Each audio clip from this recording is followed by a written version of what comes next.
Happy New Year, everyone, and thank you for joining us on Mob United's The New Talk for Moms of Black Boys. I am so excited to be joined tonight by Kim Varner Sr. He is a retired Jacksonville police officer out of the sheriff's office. He and I met in Florida, and you are in for a treat because he just has such an electric personality. And you're going to gravitate to him the same way I did. Kim, thank you so much for joining us. Kim, thank you for having me. I've been excited about this ever since you asked me about it. And the day I've been just waiting and waiting and waiting. And so I've been really excited about this. Thanks for Oh, having me. we are so happy to have you. So, I want to start out by giving you an opportunity to tell us a little bit about you, your family, your children. And then, my first question to you is what made you want to be a police officer? I want to start there. Okay. Well, I became a police officer. I'm from a family of police officers. I have in my family there are three boys. I have no sisters. I'm the youngest of three boys. My dad worked with the sheriff's office here in Jacksonville. My oldest brother was a police officer in Daytona. My Hmm. middle brother was an MP in the Marine Corps for 10 years. And I just come back from school and wanted to go in the Marine Corps myself. My dad talked me into getting on the police department here. So I joined, and I tell you, I never looked back. It's the best move I could have ever made. God knew what he was doing when he, put me on the police department. Did you have any concerns? I really didn't. Of course, you have to realize times were different than they are now. They're a lot different than they were now. People still had respect for the police, and the police still had a good name, throughout the country. I mean, it's the last couple of years we've really, taken a black eye from some of the stuff that some of the officers have been doing, and the stuff that's been going on, like Will Smith says, it's been going on. Now it's just being recorded. So it's bringing it to light. And, the police departments across the country have taken a black eye before, taken a black eye because of it. But I always say you can't judge one police department based on a police department at 100 miles away from us. You have to judge each officer in each department based on their own doing. So one of the things that I really enjoyed about hearing you, meeting you, listening to you speak was your position on community policing, your Mhm. position on what it really looked like to be a police officer. So one thing that I really respected was that you chose to work in the environment you lived in. Mhm. Um, you didn't, live one place and then drive to work and have no connection to the community. The other thing is you talked a lot about how every person in the community was part of your charge. So let's go into a little bit of your philosophy on policing. Well, when I joined the department, I rode with a guy by the name of Rick Corner. He was a white officer that rode in a black neighborhood. He did 28 years in that black neighborhood. Never wanted to transfer to the detective division. Never wanted to go anywhere. He was happy where he rode. He rode in the hood, and probably the second worst place in Jacksonville. Mhm. And I can tell you that Rick loved the people in that neighborhood, and those people loved Rick Cornell. Rick would go home with pound cakes in his car, bottles of liquor in his car. They took care of Rick. And when you ride into a community, when you're working in a community as a police officer, and you buy into that community, those people buy back into you. They won't let nothing happen to you. They'll protect you. They'll look out for you. And I rode with Rick Cornell. Like I said, he was my first training officer.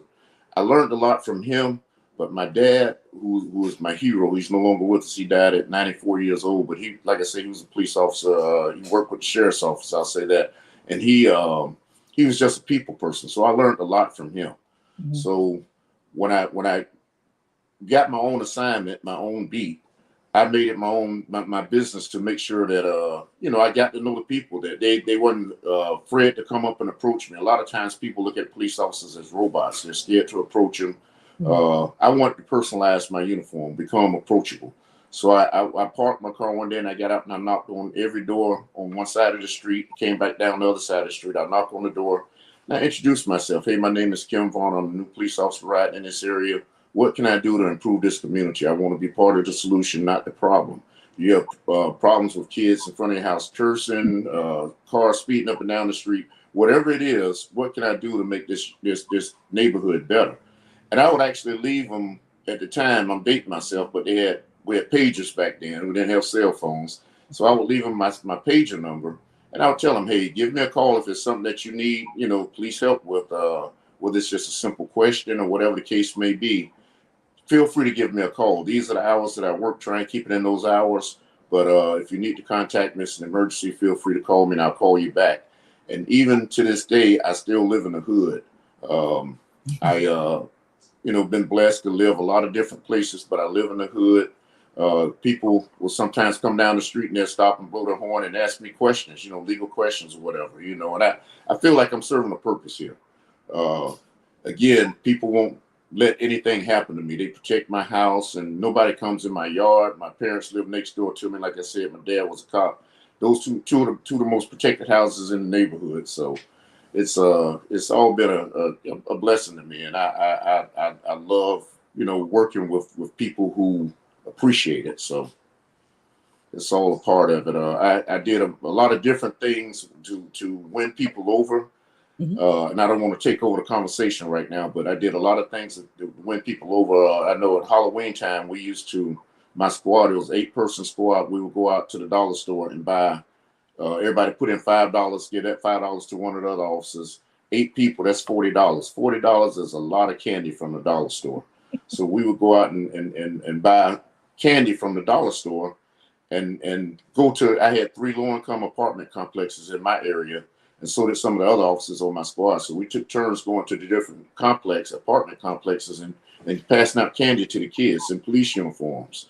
So it made a very positive impact. Some of the guys that we normally would be chasing they would come out and say, hey, man, I appreciate what y'all doing for our kids out here, man. They want to take pictures with us and everything. And that's how you start breaking the ice to win people over. They used to call me Officer Rain Man because I used to speak to everybody. Like I said, I wanted to be approachable. So I would speak to everybody. I'd be waving and going down the street in my car. I have a window down. I'm waving. I get out the car. I'm talking to people. Hey, man, what's going on? How you doing? Just wanted people to know that I was approachable when I was in that uniform. And as when I talk to our police classes, when I talk to other officers, I always tell them, people, you won't remember everybody you speak to, but those people will remember you in that uniform. So you have to make yourself approachable. If you want to make a difference in the community, you have to make yourself approachable, and that's just one of the ways that I used to try and make that difference. So you said something just now when you said even the people you were chasing still thanked you, and I think that that's impactful, right? I think that's Oh proof yeah, that even in you holding people accountable for their own individual actions, they still had a level of respect for you. How did you build that? How do you get them to, say, all right, you got me, I did something wrong, but still have that level of respect and be able to come to you when they needed you?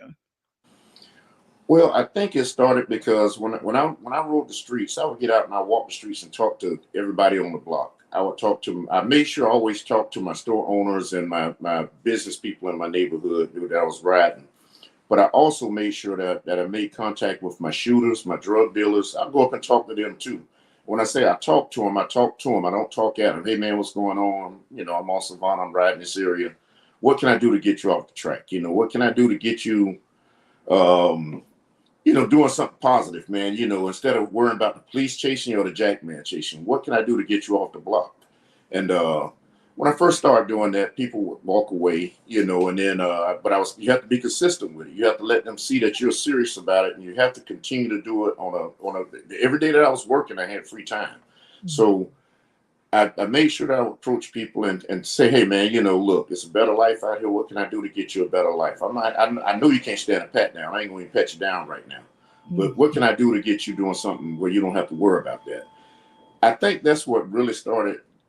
They saw I was serious about it, and they knew my background. They knew I was from the hood, and I know what they're going through. I know we're all products of our environment, and when I say products of our environment, if you grew up in a single family home and you had 3 or 4 brothers and sisters. Your mom was always out working. You had a mother in the house, no father in the house, no male role model in the house. And mothers have been great role models. Don't get me wrong. I'm not slighting them at all. I know plenty of guys that was raised by their mother and they became excellent citizens. But with no male role model in the house and the mother's always out working or something to help take care of the family, the kids are usually raising themselves. And they turn to drug dealing, hanging with other gang members, and just doing some negative things. So and they keep growing up, and they see that it's a chain. It's products of our environment, and so somebody has to step in and try and break that chain. And I've always tried to do that. I do that now that I've been retired since 2010. I walk the streets. I try and do it 3 days a week. Here lately, I haven't been able to do it 3 days a week, but I was doing it 3 days a week. And I would approach the guys here in Jacksonville, just like the other major city. We have a problem with black males killing black males. And, I would walk the streets and try and get these guys to put the guns down. I don't care what kind of hustle you got. Let's just stop killing each other. Let's stop shooting each other. If you got a hustle, do what you got to do, but let's do it without the guns. And I think they see that I'm sincere about it. Most of those guys out there right now, and if I have time, I'll tell a quick story that I told in class about the guy who pulled the gun on me. But I was walking the streets one day, and this after doing it for years, I was walking the streets one day, and here on the east side of Jacksonville, where I focus on, it's very close knit. We don't let people come from other parts of town and stand on the corner and sell dope. You have to be from the east side. And I saw these 4 guys. They're like 16, 17-year-olds, 15 to 17-year-olds, maybe real young guys hanging together. There was 4 of them. And I walked up to him and I gave him my little, my spiel. Hey man, I'm Kim Varner. I'm a retired police officer. I'm walking the streets trying to tell guys to put down the guns.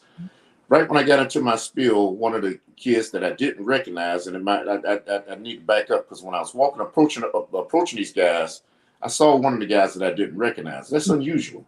And in police work, when you see something that stands out, it makes the hair on the back of your neck stand up. And you pay attention to things, you pay attention to details around you and everything. So when that happened, I still approached him.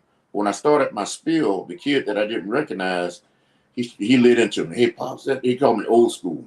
Hey, old school, that's rude, man. That's rude. You walk up in the middle of our conversation, we're up here talking. You just walk in and butt in and start talking, man. That's rude. And I found out a long time ago that if these guys on the streets don't want to be disrespected. So I always make sure I show respect when I approach them. I show respect when I'm talking to them. And then once we build that relationship, we can kind of go at it with each other like guys do, But this kid, he lit into me. And I was, I said, hey, man, I don't mean no harm, no disrespect, but this is what I do. I walk the streets 3 days a week, and I'm trying to explain to him. And I worked in narcotics for 18 years as a police officer. I was involved in 6 shootings. So I know when I approach somebody in plain clothes to look for that bulge around that waist. And I noticed the bulge around his waist. So sure enough, he's talking to me, and all of a sudden he turned his body, he bladed his body, lifted up his shirt, and he pulled out his gun, and he's pointing it at me. And he's pointing it at me like they do on TV. He's got it turned sideways. It's probably a foot away from my stomach. I can reach out and knock it away. And that's my first thought, because I was the chief defensive tactics instructor. My first thought was to knock it away, rip his out, and then pull mine out and eliminate the threat. I started thinking about it. Here I'm out here trying to save lives, and they would have been taking a life. So I just kept talking to the guy, and he's calling me everything in the book but a child of God. I mean, he's giving it to me, and he's pointing the gun at me. I got my hands up in the air. And all of a sudden, I felt this calmness come over me. I don't know if it was my son. I lost my son to violence, and I'll speak on that a little later. But I don't know if it was him or if it was God. Somebody up in heaven was telling me. I heard a voice telling me, hey, man, keep talking to him. Keep talking to him. I got you. Ain't nothing going to happen to you. We got you covered. This is the one you need to talk to.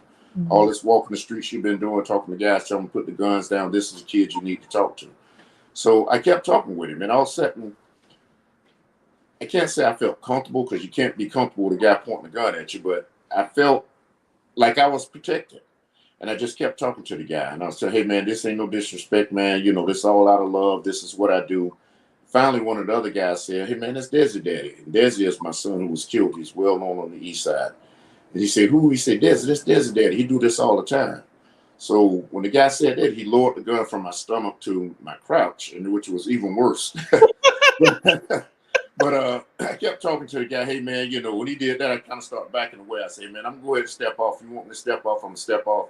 But the next time I see you out here, if I see you again, I'm gonna approach you, and you don't have to pull a gun on me.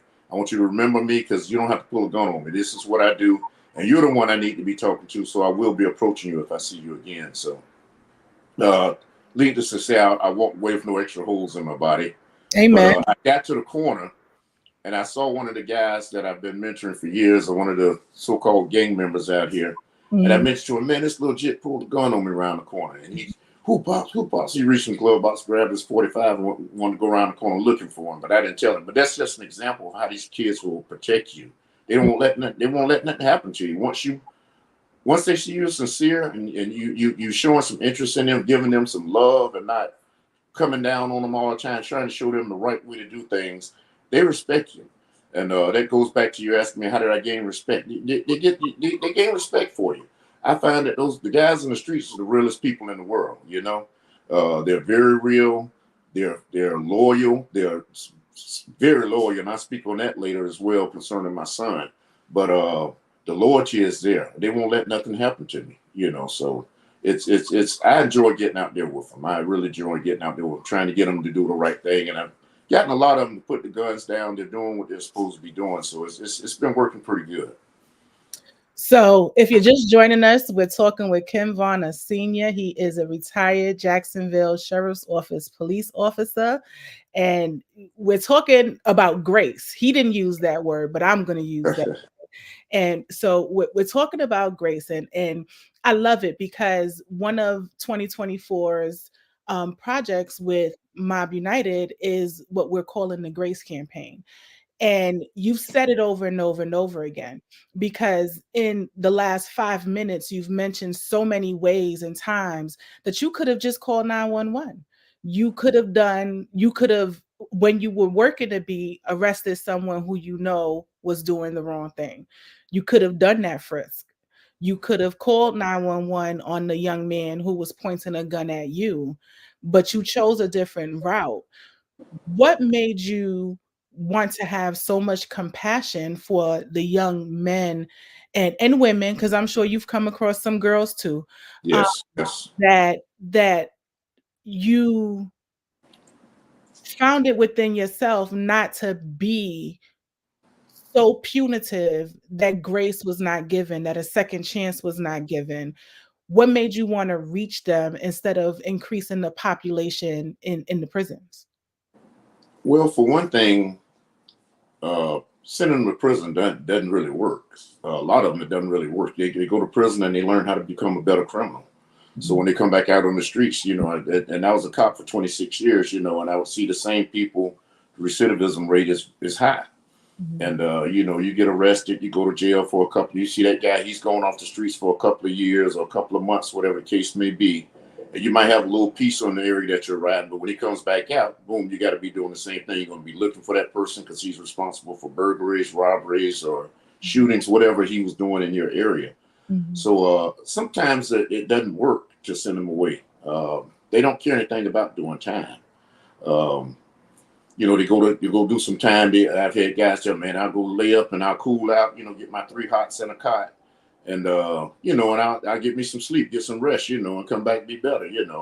So, but my thing is, I guess I get it from my dad. My dad used to run the boys home here in Jacksonville in the 60s when it was called the Duval County Parental Home for colored boys. And Mm.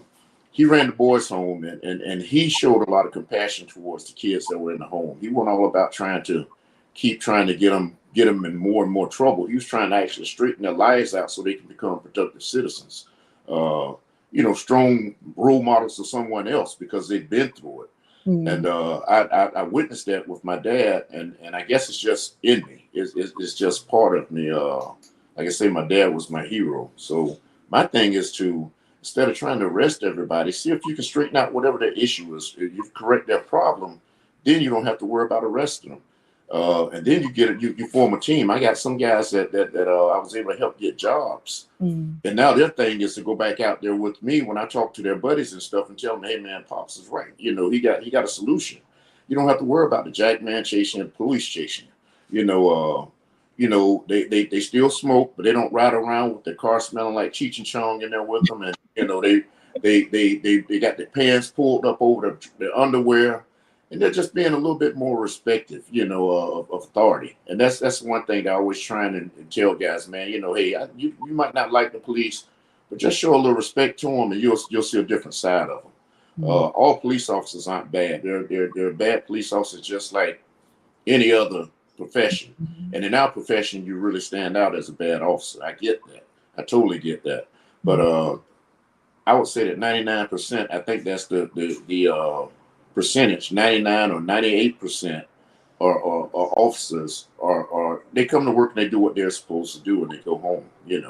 You have that 1 to 2% that are going to stand out and do the wrong thing. So nationwide, I think it's 99, 98% of officers are doing what they're supposed to be doing. So So you alluded to it before, and I want to jump into that. First of all, tell us how many total children you have. okay, I was married once before. My first wife, I had 3 kids with her. Kristen is my oldest. Desi is my middle son, and Keenan is my youngest son. I got a divorce, and I'm currently married to a beautiful young lady that Donna, and she's my wife now. So Okay. And you openly share the story of Desi. And um we've talked about how you chose to police in your neighborhood and how you continue to choose to try to reach the young men who are not doing what it is that they need to do in your neighborhood still, and you still live there, but mhm. you also lost your son in your neighborhood. Tell us that story and what keeps you there and keeps you moving forward despite that tragic loss. Okay, the best way for me to tell it, just go back, and I'm gonna try and get through it quick, so I don't take up too much time. But I want people to get the real meaning of it. So I'm gonna go back I'm gonna take you to the morning of September 24th, 2015. Mm. Like I said, I'd gotten remarried. My current wife and I were living on the other side of town. My 2 sons, Desi and Keenan, were living in my house here in the hood. Mm. So I get a phone call about 5:30 that morning. It's my buddies I used to work with, and he can't talk. This guy's a practical joker, but he can't talk. He can't speak. He's stuttering on the phone. Hey Kim, man, I need you to come over to your house. Kim, I need you to come to your house. I said, man, what's going on at my house? It's 5:30 in the morning. Kim, just come over to your house. So I said, man, tell me what's going on at my house. So while I'm talking to him, my daughter calls in. I click over to her. She's crying. She's hysterical. Daddy, you need to get over to the house. Something's going on at the house. What's going on at the house, baby? She said, I don't know. I've received phone calls that the police had a house surrounded, and you need to get over there. They got it taped off and all. You need to get over there. So I hang up with her. When I hang up with her, I talk back to my buddy who was on the job. He's one of the officers who's actually here at my house. And I keep trying to get him to tell me what's going on at my house, and he can't talk to me. He can't. Me and him are good friends, and he can't talk to me. Mhm. So my wife calls me. My wife calls me. Hey, baby, something's going on at the house. You need to head over to your house. Yeah, baby, I know it. I've got 2 phone calls on it. Thanks. I click back over from her, back over to my buddy Ernest, and he still can't talk to me. So Mhm. I get up and I start getting, hey man, I'm on the way to the house. I live about 8 minutes from the house at the time. Get up, start getting dressed. I head to the house. When I get about 3 minutes from the house, a lieutenant who was on the SWAT team with me when I was on the job. I've been retired for 5 years at this time. Mhm. So this happened in 2015. I retired in 2010. One of my buddies who was on the SWAT team, who was a lieutenant at the time, he calls me up. Hey Kim, I need you to come over to your house, man. I said, man, I already got the call LT. I'm on the way. Mhm. Can you tell me what's going on at my house? No, man, just come to the house. Just come to the house. Nobody wanted to tell me what was going on at the house. Mhm. So I say, Lieutenant, this Kim, man, we SWAT boys, don't do me like that. Tell me what's going on at the house.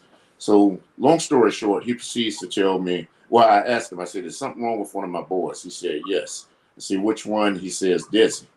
I said, what's wrong with Desi? He said, man, just come to the house, Kim. At the time, I'm probably a minute away. He Mhm. says, Kim, just come to the house. I say, LT, man, what's wrong with Desi, man? Is he Signal 7? Signal 7 is a dead person in our codes. He said, yeah, Kim, he's Signal 7.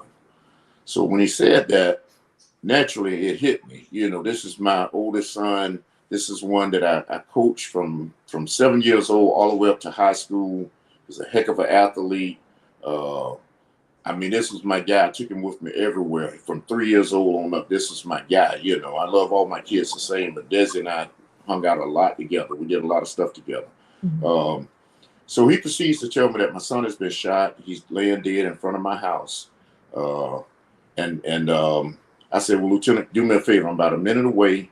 Can you leave him where he is? I want to, make my own assumption of what may have happened to him. Because I assisted in some homicide cases. I was on the homicide task force and I assisted with some homicides. I wanted to make my own assumption of what may have happened to him. Mhm. So he said, sure, Kim, when you get here, just come find me and I'll let you walk up and see your son. So I get there, my daughter and my brother is already at my house. So they had two tape perimeters up. I walked to the inner perimeter. My brother and my daughter wanted to see him too, so they walk up with me. I walked to the inner perimeter, and I'm standing there. From where I was standing, probably 20, 25 feet, I could see my son laying in front of my house, kind of like in a fetal-like position, kind of balled up, like he's trying to protect himself from being shot. And he's laying on the ground. His car is right parked in front on the street. He's behind his car, between his car and my house, on a little strip of grass. There's no sidewalk. Mm-hmm. So I see him laying there on the ground. So the lieutenant finally waves me over. I walk over to him. I can see a bullet hole in his head. I can see one in his shoulder, and I can see one in his calf muscle. And he had his torso turned towards the ground, so I couldn't see his torso. Later on, when I got the ME's report, the medical examiner's report, I saw where he had been hit about 5-6 times in his torso area as well. Mm-hmm. So, it immediately pissed me off that somebody had just taken my best friend. And that's what happened to my son.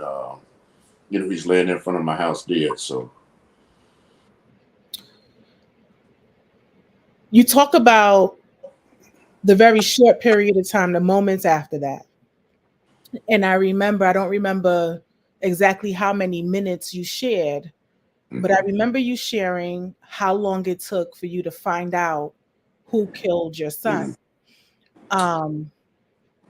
And I found that profound, and I did because it spoke to who you have been in that community. Mm-hmm. So did you want me to touch on that? Go ahead. Yes. So after I saw him lying there, I immediately went home and strapped up with a gun on each hip to the rifle in my trunk. And I went to the area of town where I knew that some guys over there had been beefing with some guys from the east side where I live. So I went to that area of town. I get out and I parked my car. It was when I parked my car, my god brother calls me up because they had this on the news that morning. Like I said, it occurred about 5:30 that morning.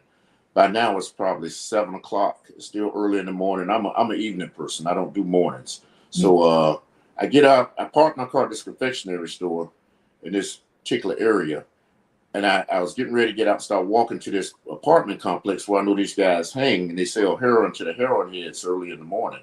So I was getting ready to walk over there, and I intentionally parked my car at this confectionery store because I was thinking like a bad guy then. I was thinking somebody had taken my best friend and killed my son. He touched my family. So my intention was to go over there, find those guys in that apartment complex, shoot the area up, and run back to my car, just like criminals think, park away from it so I can run back to my car, get in the car, and leave without nobody seeing, what I was driving or whatever. So as I parked my car, I get a call from my god brother. He calls me up, and hey, bro, where you at? He said, man, I'm finna find out who killed my son, man. I'm going to this neighborhood. I'm finna find out who killed my son. I think the dudes who killed him in this area. And he begged me to come get him. Long story short, I told him I wasn't coming to get him. He would have been there if his car was running. But thank God his car wasn't running because he came over. There would have been some issues. But I told him, he told me, said, bro, call me back in 30 minutes so I'm coming over there. I said, all right, man, give me 30 minutes. I'll call you back. So I get out and start walking to this apartment complex. It's about 6 to 8 blocks away. As I approach the complex, the guys see me. They take off running. One of them runs into an abandoned apartment. The whole apartment complex was boarded up at the time. So when the guy ran into that one apartment, I know it's boarded up. I knew he couldn't get away. I ran in behind him. And hey man, he said, "Oh, son, I ain't got nothing on, man. I ain't got nothing on me." Like I said, I've been retired 5 years. He starts trying to tell me that he don't have. I said, "Bro, I don't care what you got on you right now. You can have a key on you right now. I can care what you got on you. I'm here to find out who killed my son, and I know you can tell me." So he's like, "Also, I can't speak on that because they'll kill me."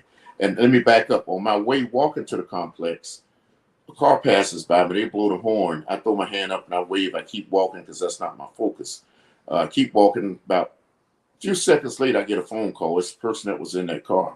"Hey man, what you doing over this early in the morning? You usually in bed, ain't you?" I said, "Yeah, man, somebody killed my son. I'm trying to find out who killed him. I think they're from this area."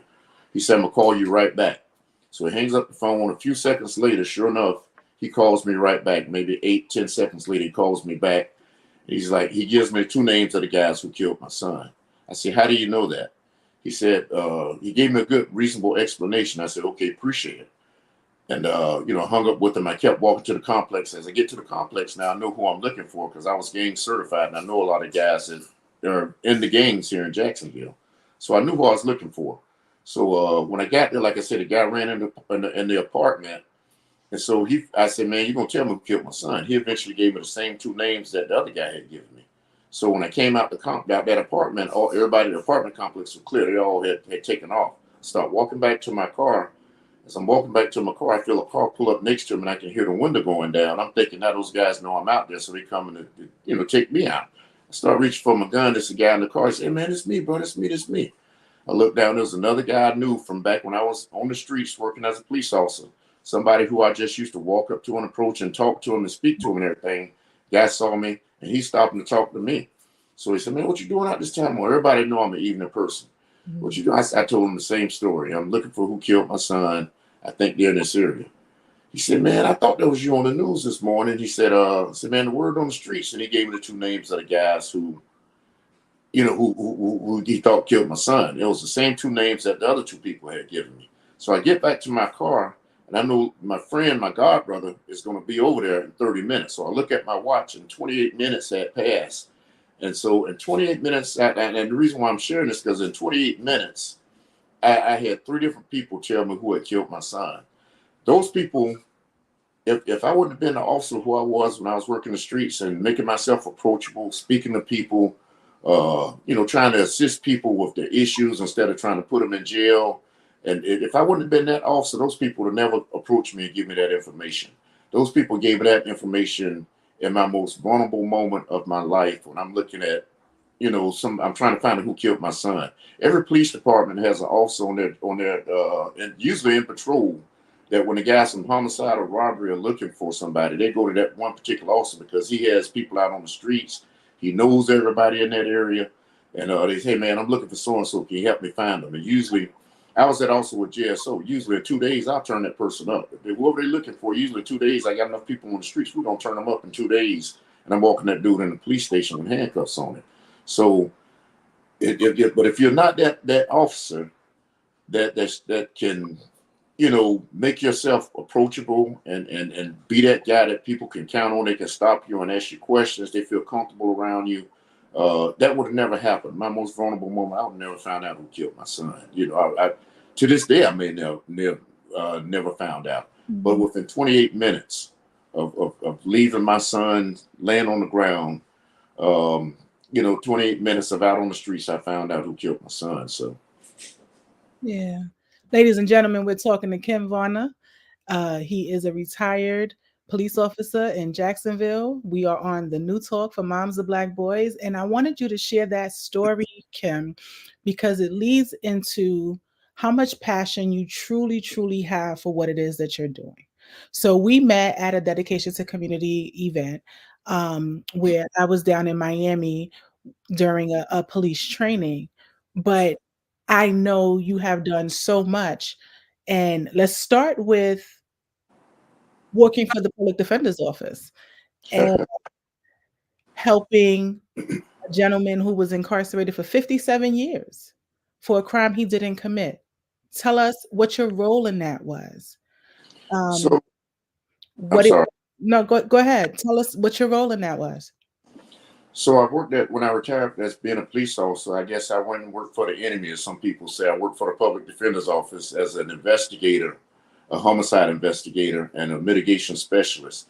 Our police department here in the Fourth Judicial Circuit, we hire police officers, former police officers, to do all our investigative work. So it's a whole team of officers that work there.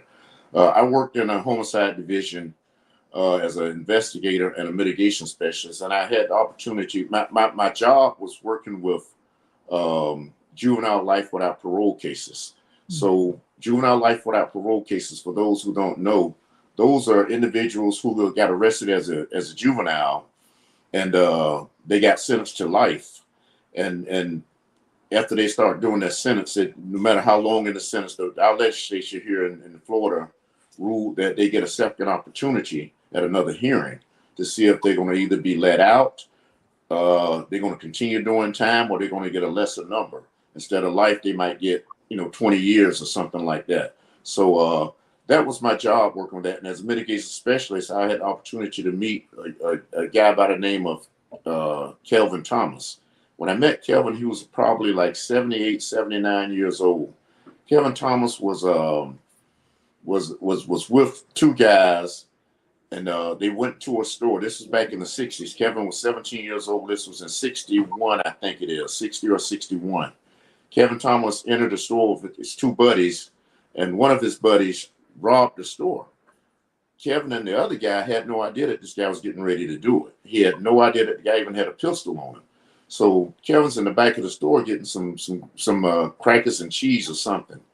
And the other two guys at the front of the store, when the salesman the cashier opened the register, this guy that was with him, he was like 6 years older than Kevin and his other friend.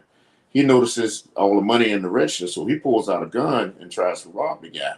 When he tries to rob him, the store clerk pulls his gun out and shoots, but he shoots the guy standing next to him. He doesn't shoot the one with the gun. The guy with the gun then shoots and kills the store clerk. Kevin hears all this shooting going on. He runs to the front, see what's going on. He sees his buddy laying on the ground shot. Of course, he runs out the store. He didn't know, what had taken place, but he ran out the store, and the guy with the gun ran out behind him, and they went and hid under the house for a number of hours. They finally got out and went home. And like I said, this during the 60s, when people that looked like us wasn't being treated fairly and equally at all. The officers came to his house later that night, his grandmother's house later that evening, arrested Kelvin, took him downtown, beat him up. His buddy who had gotten shot had already told the officers what had happened, but he told who all was with them. So they arrested all three of them. All three of them ended up getting life in prison. They got sentenced to life in prison. Actually got sentenced to death row. He got sentenced to, Kevin spent 12 to 14 years on death row. And the day that they were going to execute him, they actually called him and put him in the holding cell. They were going to execute him the very next morning. He was sent to the execution waiting cell, and he was sitting there. They'd already asked him, just to tell you how deep it was, they asked him what he wanted for his last meal. They asked him what color suit he wanted to be buried in, gray, black, or brown. They asked him all these questions because they were getting ready to take his life. And 14 hours prior to him being executed, he got a stay of execution. Thank God he got a stay of execution from the governor. So he's sent back to life. And that was when they ruled that the electric trail was unconstitutional. It wasn't killing people properly. It was torturing them, not killing them. So all the guys that were on death row got moved got sentenced back to life. They got life terms. Kelvin ended up getting that life term. And of course, with this law that the legislature had passed, he had a second opportunity at another hearing. And we were able to actually get him out. I was part of his defense team. Kate Bedell was the great attorney who worked endlessly, and she was able to get him out. There were several other people that worked on the case with us. I just happened to be his mitigation specialist, be part of the case. So we was able to get him out. And the day that he got out, the day he went to court, the judge, I got to say this part real quick. They have what they call a disciplinary report. When you're in prison, you get what's called a disciplinary report. That's anything that you get in trouble for, they write you up, and it's on a disciplinary report. If you don't make your bed that day, if you curse out a guard, if you throwing food or you get in a fight, you get a disciplinary report. People go to prison that's locked up for 5 years. They have 20 disciplinary reports, 20 to a number of disciplinary reports. Kevin had been locked up for 57 years at this time. He only had 3 disciplinary reports. 3. That's unheard of. So the judge asked him, he said, Mr. Thomas, can you tell me how in the world did you manage to get only 3 disciplinary reports in 57 years?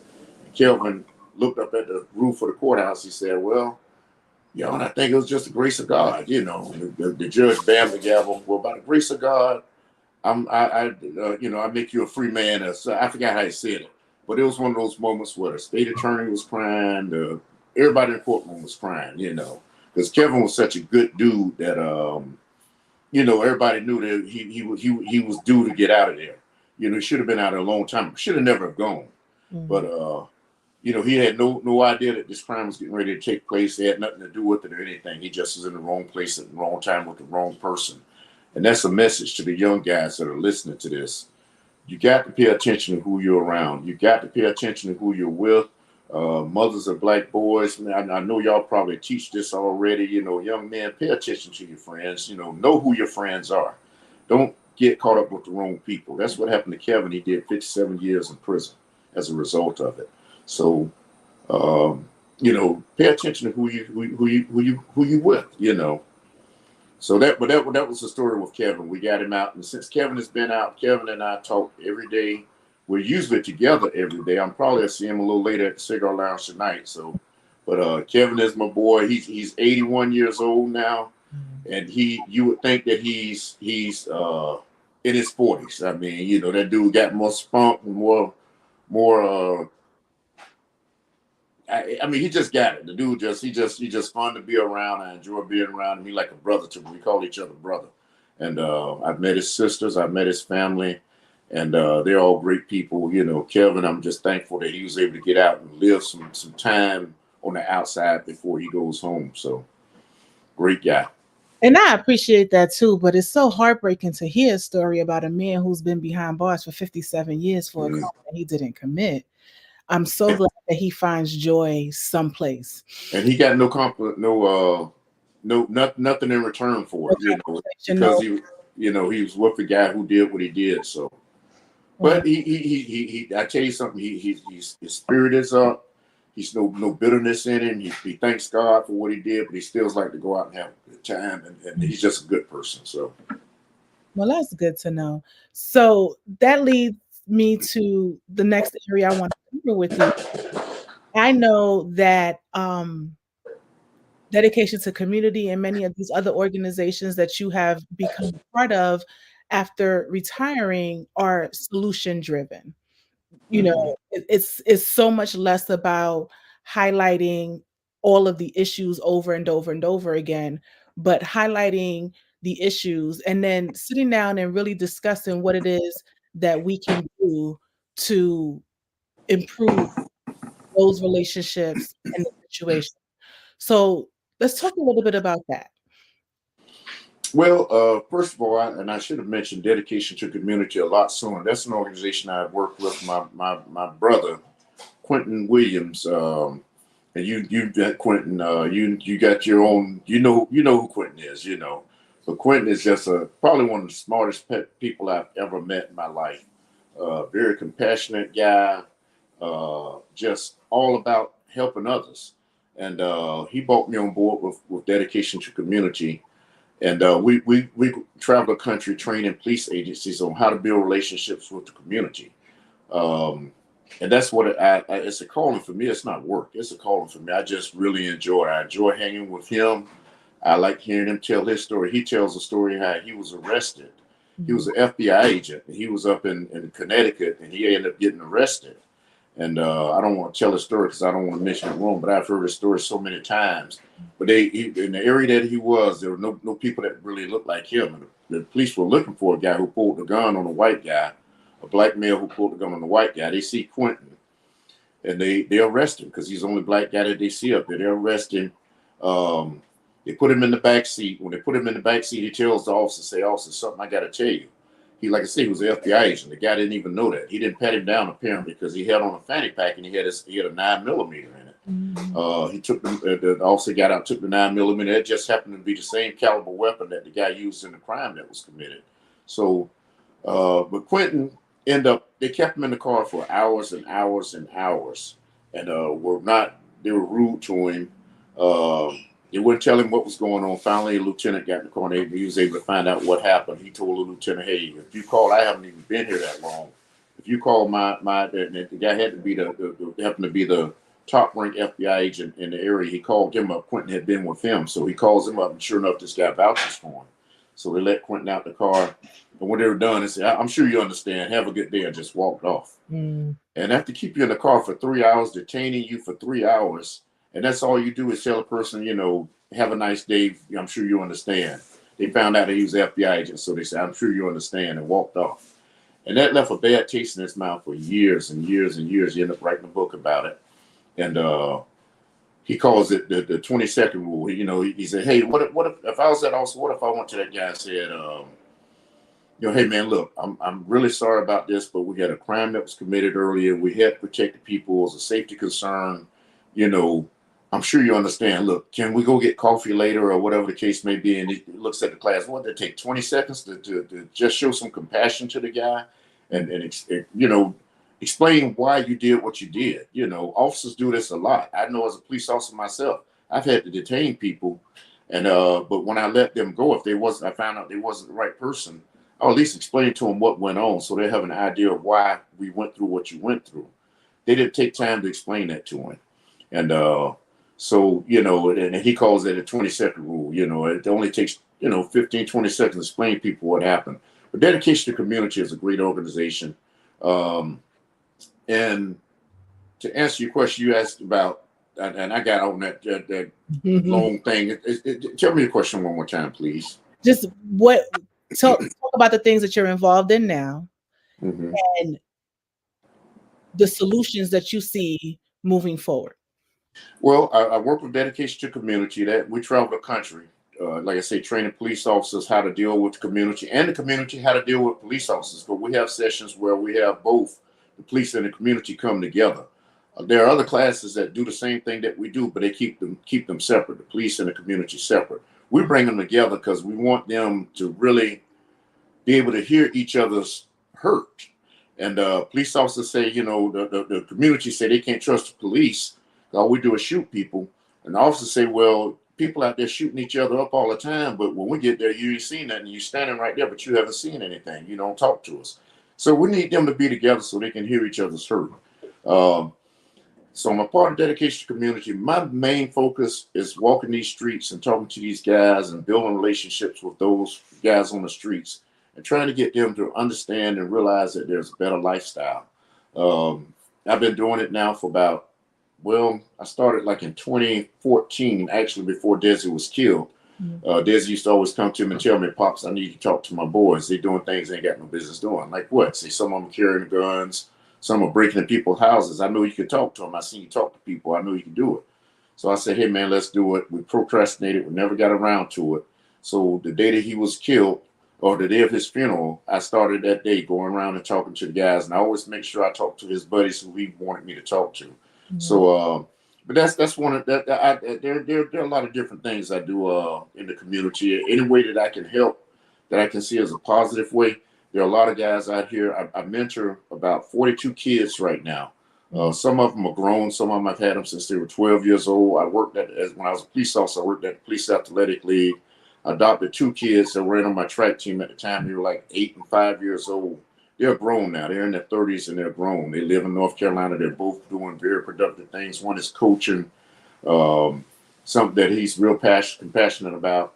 I actually coach sports. And that's another way of reaching kids and trying to get them to turn their lives around. There are a lot of different things that I try and do to get kids to turn their life around and do some of the things, trying to take them from boys to men.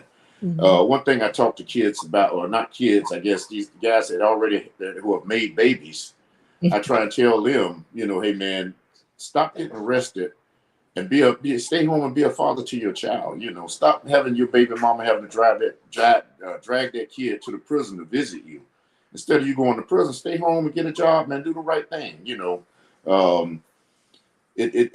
only takes you have to think before you act. it takes a few seconds to get you in a world of trouble. And once you get in that trouble, you start building that record for yourself, and all that kind of adds up. So I try and get those guys to understand: be here to raise your kid. Break this cycle. Don't be because your daddy wasn't there to raise you because he was locked up or he was going or whatever. Even if you and that baby mama ain't together, still be there for your child's sake. And that's so important. That's so important. So I think something also, you said earlier adds validity to that. You said, I've been able to help some of these young men get jobs, because it's one thing for you to go to a dude on the corner who's getting fast mhm. money. We know it's short money, but in their heads, they're getting fast money because it's coming real quick. It's coming right now. And they have an ability to do what it is they need to do in the immediate, no matter what it may potentially cost them moving forward. Um, but I think you also give them the other side of it, which is the commendable part, right? You Yes, don't and tell them. that's important because I haven't seen a retired drug dealer yet. There's no retirement plan for drug dealers. So you either go to prison, you get locked up, or you lose your money. You don't retire with that stack of money like you think you're going to. But if you, like I said, is able to get a couple of them jobs, they can start working. And one of the guys already a foreman at the job that I got him. His other two buddies, those three of them got him hired at the same time. One is already made foreman. Those other two are now trying to become foremen as well. So they see, and those are the guys I was speaking of earlier. They got their pants pulled up. Their whole lifestyle has changed. They're not living that lifestyle that they used to live, and it's so amazing to see these guys make that positive change in their life, and start doing things, constructive things. Being there for their kids.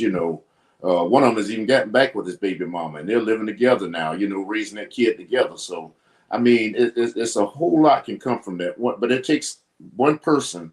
Doesn't have to be me. It takes one person to step in and try and show that those kids, and I call them kids, but young adults, whatever you want to call them. It takes one person to step in and show them. Just spend some time with that person and show them the right way to do it. Like I said, we're products of our environment, and some of those kids don't get that training at home. I was fortunate enough to grow up in a two-parent home, and my dad was a disciplinarian, and my mom was a school teacher. So I stepped out of line. My dad touched our butt. There's three boys. I'm the youngest of three boys, and all us 6 feet or taller. So, my dad kept us in line. My mom made sure we got our schoolwork. So, but everybody doesn't have that advantage. Growing up in the hood like that, I was able to talk to some of my buddies. They come over to the house or whatever. My mom, worked with them or whatever. But it's just a blessing to have great parents. Everybody isn't blessed to grow up in that environment, I guess I should say. So they're products of their environment. It takes one person to step in and make that positive change for them. And you just got to have, I won't even say the courage. You just got to do it. Just take time. If you make it your business to step and look at one person out there, you think you can help. Like I say, you have to be consistent with it. You can't just go to him and talk to him, this week, go to him Monday and talk to him, and then think you're going to go back to him, 2 weeks from now. No, you got to go by every day. Hey, man, I'm still checking on you, bro. I'm still checking on you. Like I said, when I used to approach guys on the streets, some of them would walk off. I had this one guy who was smoking a blunt. He walked off from me. Man, I ain't got no time for that. I stayed there talking to the other guys, and I stayed there talking to the other guys. Those guys got to know me. They found out that, hey, man, I'm from the hood. I grew up the same way you did. I could have grown up the same way you did, but I chose a different route. And those guys now went back and told this guy that walked off, said, hey, man, Pop's pretty cool dude, man. Stay here and listen to what he got to tell you, man. He might can help you out.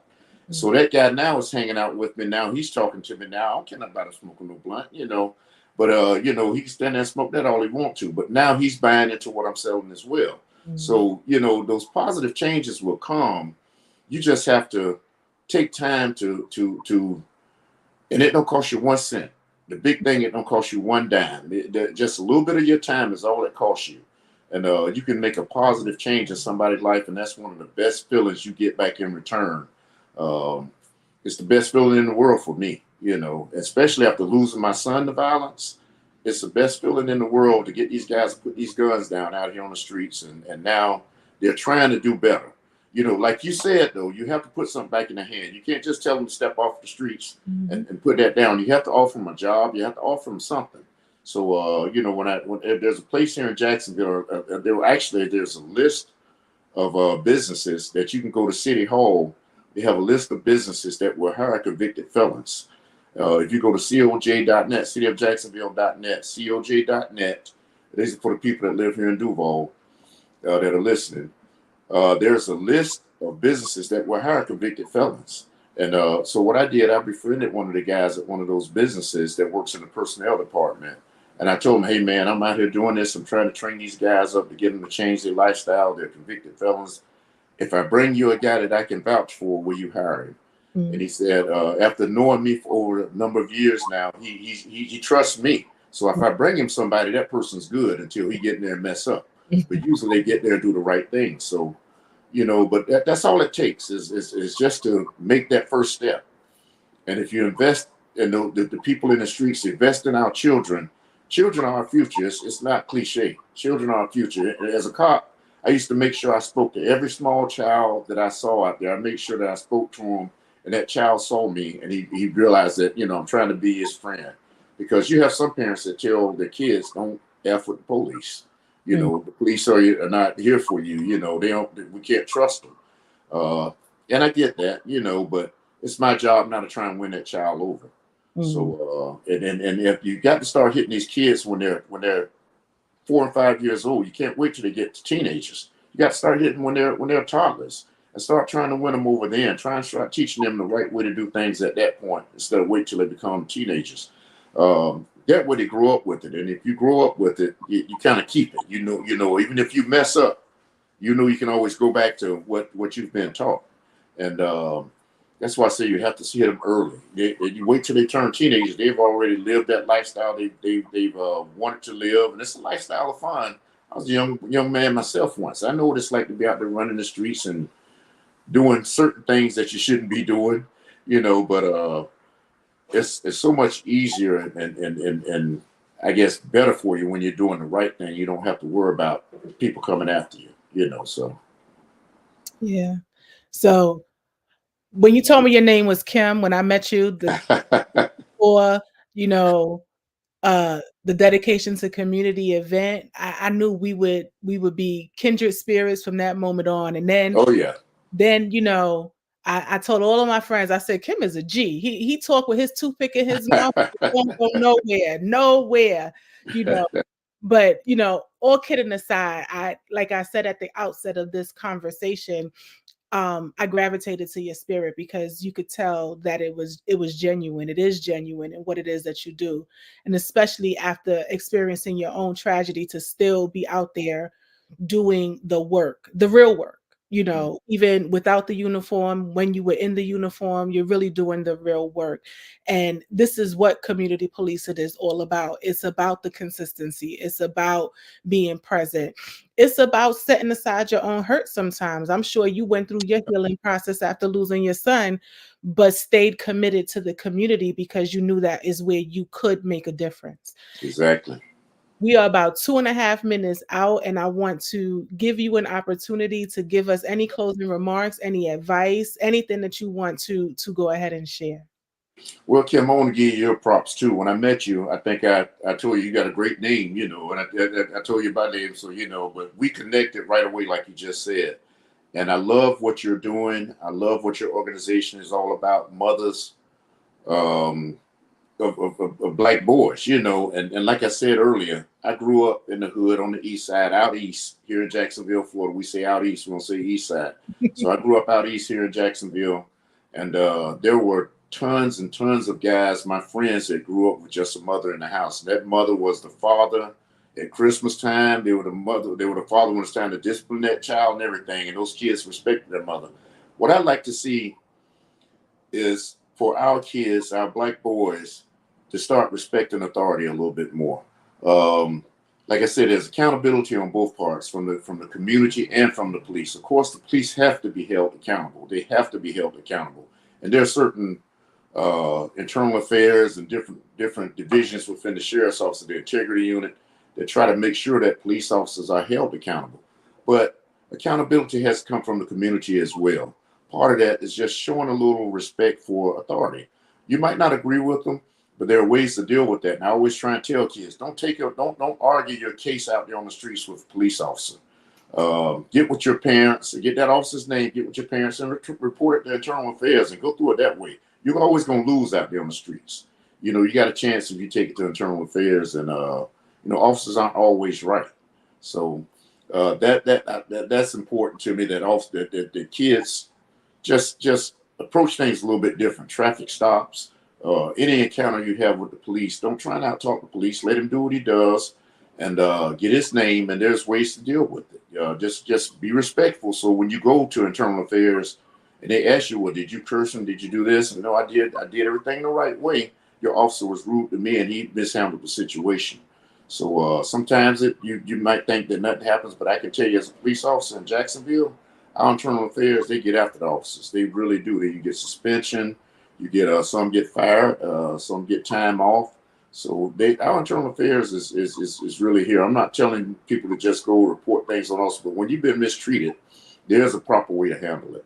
And our young black boys need to understand that, because I see them get mishandled a lot of times. I see it. As a police officer, I used to see other officers mistreat, young black boys, because they're gonna look at a car with 4 black males in it differently. They're gonna look at a car with 4 white males in it, and that's just facts. That's just facts. That's not a racial thing, anything like that. That's just facts. They're gonna look at it differently. Some black officers even look at it differently. With a car with black boys instead of white guys in it. So. I love what you guys are doing. I know it's got to close. I love what you guys are doing, Kim. I'm going to try and stay committed to your podcast and listening to it, and just whatever you need from me, don't ever hesitate to call me. I'm here. Whatever you need from me in Jacksonville, if I can do something for you, don't hesitate to call me. And thank you so much for having me on. I've enjoyed it. I enjoy talking with you, and I've enjoyed this interview. So don't ever hesitate to call me. Thank you so much, Kim. Ladies and gentlemen, Kim Varner Sr., retired Jacksonville police officer. Now he is faculty on dedication to community and so much more. He is so committed to his environment and seeing our sunshines thrive and teaching them the right way, and just being present. So I thank you. I thank you for your willingness, and I thank you for your partnership. And truly, like Q would say, we got to keep chopping trees. That's right. That's right. Man Q. My man Q. That's my guy. That's right. Thank you so much for joining us. You guys have a wonderful evening, and tune in for our next session, which is our 2024 Vision Board Party, hosted by none other than DePelsha Magruder, the founder of Moms of Black Boys United, and our resident sightseer or guru activator, Lucinda Cross. Thank you so much, and visit us at www.mobunited.org. Good night, everyone. Good night.